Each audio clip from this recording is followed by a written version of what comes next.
What if you could live forever? What price would you pay? Would you bargain with forces you don't understand? Would you risk everything you love? This is a story about a man who did, a man who reached for godhood, a man who learned that some doors should never be opened. He found knowledge that was not meant for mortal minds. He spoke words that should never have been uttered, and in his ambition, he summoned something ancient, powerful, and hungry. Sound design. A low, ominous hum begins, punctuated by the distant roll of thunder.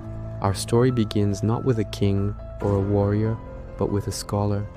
His name was Kael.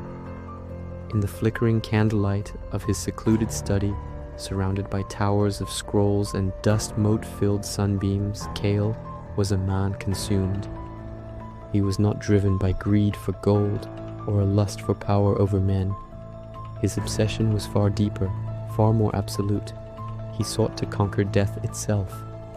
He saw mortality as a flaw in creation, a cruel joke played by the cosmos. For years he had traced the whispers of immortality through forgotten histories and crumbling texts, but they were all dead ends, myths, metaphors, and the ravings of madmen, until he found it. Visual cue, close up on Kael's trembling hands unrolling a brittle, blackened scroll. The script is alien, glowing faintly. It was a set of scrolls, unearthed from the ruins of a civilization so ancient it had no name. They were not made of paper or vellum, but a material that felt like petrified skin.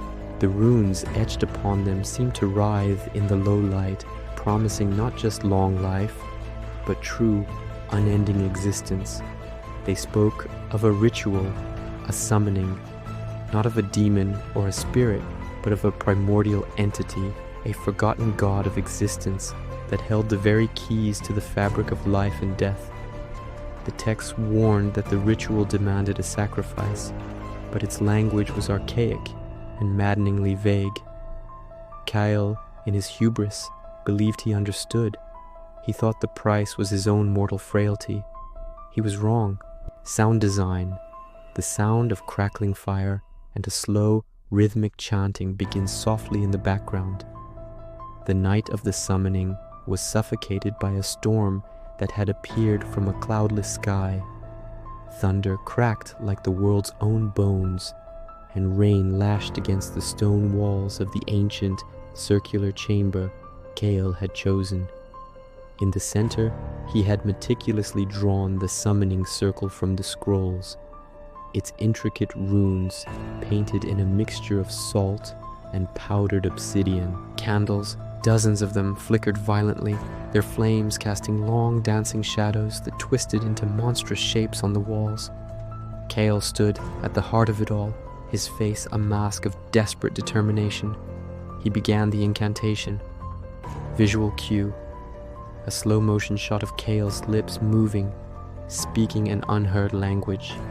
The air begins to shimmer and distort around him. The words were a dissonant symphony, a language that clawed at his throat and felt alien on his tongue. With each verse, the air grew thick and heavy, charged with an energy that made the hairs on his arms stand on end. A cold, unnatural wind swept through the sealed chamber, extinguishing the candles one by one, plunging him into a darkness broken only by the faint, pulsing glow of the runes at his feet. A profound silence fell, deeper than any absence of sound. It was the silence that listened, and then a whisper. It came from everywhere and nowhere, a voice not of sound, but of pure thought, slithering directly into his mind. It asked a single question: "What do you offer?" Trembling, Kael declared his purpose: "My mortality. I offer my finite life for an eternity." The whisper grew into a chorus, 1,000 spectral voices echoing in his skull. There was an ancient, chilling amusement in their tone. The pact was accepted. Sound design. A sudden, deafening boom followed by an eerie silence. At first, nothing seemed to happen. The storm outside subsided, and the first rays of dawn pierced the gloom. Kael felt unchanged. He rushed to a mirror, seeing the same tired lines on his face, the same familiar weariness in his eyes. A wave of despair washed over him. Had it all been a lie, a madman's fantasy? He returned home, defeated. But the next morning, when he saw his aging father, a strange emptiness greeted him. His father looked at him, his eyes vacant, and asked, "I'm sorry, have we met?" Kael's blood ran cold. His father, who had taught him to read, who had held him as a child, no longer knew him. His memories of Kael were simply gone. Visual cue, a montage of disjointed, fast-cut scenes. Kael approaching friends who look at him with confusion. A lover turning away, a stranger. His childhood home, now occupied by a new family who claims they've lived there for decades. The true cost began to reveal itself, and it was a horror beyond anything Kael could have imagined. The ritual hadn't taken something from him. It had taken him from everything. The next day, his closest friend, a man with whom he had shared every secret, looked at him with polite indifference. His name, his face, their shared history, all erased from his friend's mind. Panicked, Kael ran through the town, but everywhere he went, he was a ghost. People he had known his entire life saw only a stranger. His existence was being methodically, cruelly pruned from the timeline of the world. The god had not granted him immortality within his life. It had granted him an immortal existence outside of it. He was a phantom, cursed to watch the world he loved forget he was ever a part of it. His family photos now showed empty spaces where he once stood. Books he had written were now credited to no one. He screamed his name in the crowded market square, but no one turned. He was a whisper on the wind, a glitch in reality. This was the true nature of the sacrifice. To live forever, you must first cease to exist.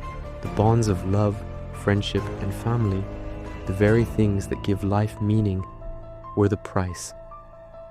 Sound design, the sound of a heart beating slowly, isolated, mixed with distorted, overlapping whispers of forgotten memories.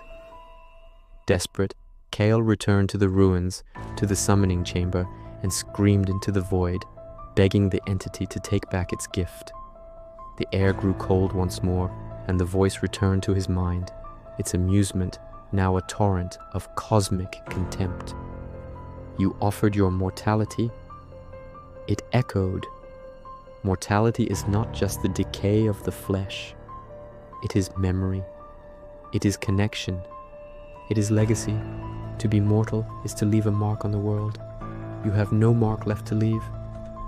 And then the final climactic punishment began.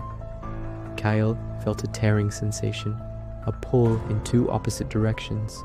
His body, now immortal and indestructible, was anchored to the physical world. He could not die. He could not age. He could not even be harmed.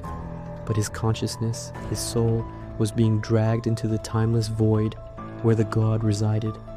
He was trapped between two states of being.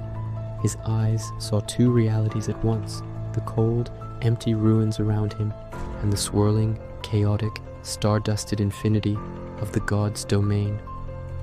Visual cue, a split-screen effect. On one side, Kael stands screaming silently in the ruins. On the other, his ethereal form floats in a terrifying, beautiful nebula of colors and cosmic shapes. Text overlay, eternal torment. He is there still, a statue of flesh and bone, frozen in a silent scream in a forgotten ruin, a man who cannot die, move, or be remembered. He is a prisoner in his own undying body, his mind lost in the infinite expanse, forced to witness the birth and death of galaxies for all of eternity. He got his wish. He conquered death. He became a god of sorts, a god of nothing, a king of an empty kingdom, an immortal forgotten by time itself. Sound design, a low, mournful cello melody begins, fading in slowly. The story of Kael is not found in any history book. It exists only as a cautionary tale, whispered by those who study the shadows. It is a chilling reminder that our myths and folklore are filled with such warnings for a reason. From Icarus, who flew too close to the sun, to Prometheus, who stole fire from the gods, the lesson is always the same. Forbidden power always has a price. The universe keeps its balance. Every great gain demands an equal, terrible sacrifice. We are fascinated by the idea of cheating the system, of finding a shortcut to power, knowledge, or eternal life. But the stories warn us that the shortcuts often lead to a cliff. Kael's mistake wasn't his ambition. It was his belief that he could control forces infinitely older and wiser than himself. He saw the warnings in the ancient texts, not as stop signs, but as challenges to be overcome. He failed to understand that the greatest powers are not meant to be wielded, but to be respected. So, the next time you hear a story about forbidden knowledge or a pact with an unknown power, remember Kael. Remember the man who wanted to live forever, and in exchange was erased from life itself. Because some secrets are kept for our protection, and some doors, once opened, can never be closed again.